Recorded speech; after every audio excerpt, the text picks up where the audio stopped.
Welcome back, Wonderloves. So today we are debuting a new episode called Lusty Faves and Fails. Yes. So we've kind of been talking a lot about like various products that we've been using or things we've been listening to, and so we thought might as well share it with you folks. So let's kind of recap on it all. What was your faves and fails of the month? So my favorite actually came from my fails. So as many of you possibly know that November is National Novel Writing Month, NaNoWriMo.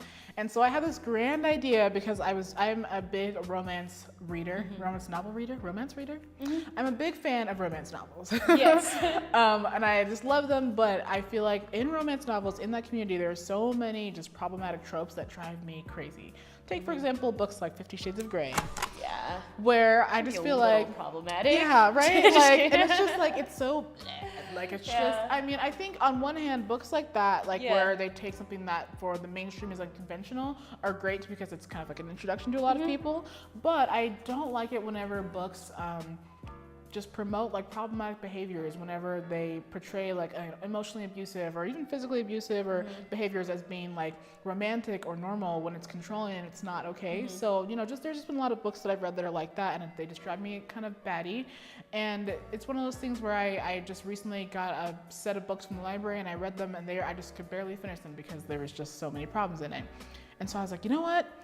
I should stop complaining, I should stop bitching, and I should write my own book. Yes. So I had this grand idea that I'm gonna do National Novel Writing Month, and then we're like nearly at the end of November, and I haven't done it. It's okay. Still like and comment so she does. Yes, eventually I'll get around to it, maybe next year, but I'm working on a book. But in that process of trying to be like, I really want to write a book that, you know, it's inclusive, has more queer characters, has people of color, has just, you know, just more diversity that you don't get a lot in romance novels. I was just looking around for different podcasts to kind of give me inspiration, and I found this awesome, amazing podcast called Heaving, Bosoms.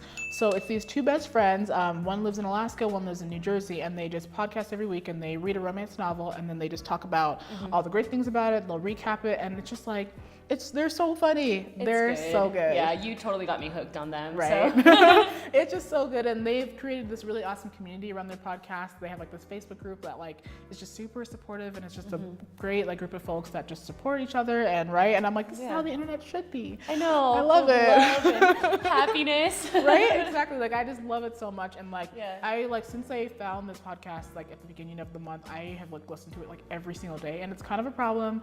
I've like telling everybody about it. I've got my husband listening to it every now and then too, and he thinks it's funny too, but it's just really great. So that's gonna be my favorite. Just if there's something that you don't like, then find something else that's even better to listen to, such as, you know, instead of listening to a problematic romance novel, find a really awesome romance novel podcast that is not problematic. So I that's love that. my fave. How about you? What are your faves and fails of the month? So for the fail, I think the sentiment politically has been really hard, especially as a woman and a woman of color. Like, there's just a lot of things that have been really problematic, specifically regarding rape survivors, and kind of, you know, as all of y'all probably have heard of all of the things that have happened in the Supreme Court and everything. And so that's been a fail, I think, as a societal fail, I will say, just because there's so many better ways that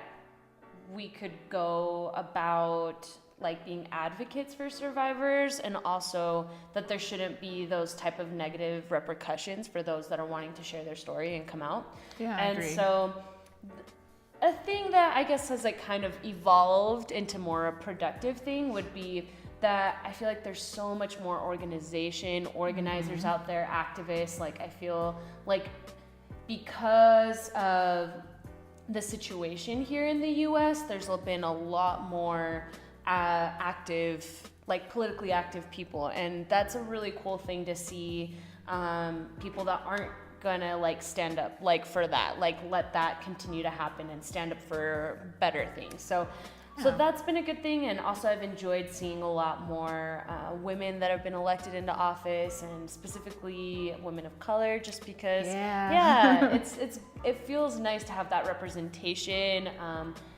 you know, in whatever facet that is. So that's kind of been a fave kind of fail. And then for fave though, I got And so this is our, Essie and I have been working on our certified sexual health resource, and through the Center of Sexual Pleasure and Health. And I got my lanyard and a cute little thing. Cute little pin.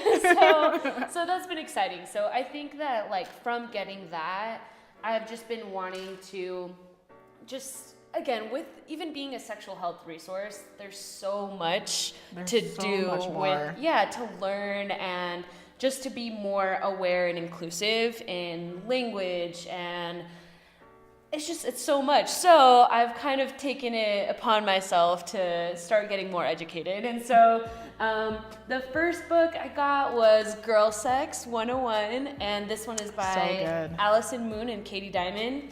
And I love this book. Now this is like pretty much the textbook for all things girl sex related, and I love the way the language, it's just very gender inclusive, queer, like it's thoughtful about different queer dynamics and everything.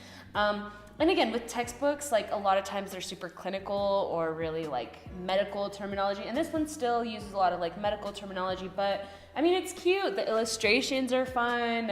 It's just overall a really great book. So I've really been enjoying reading that.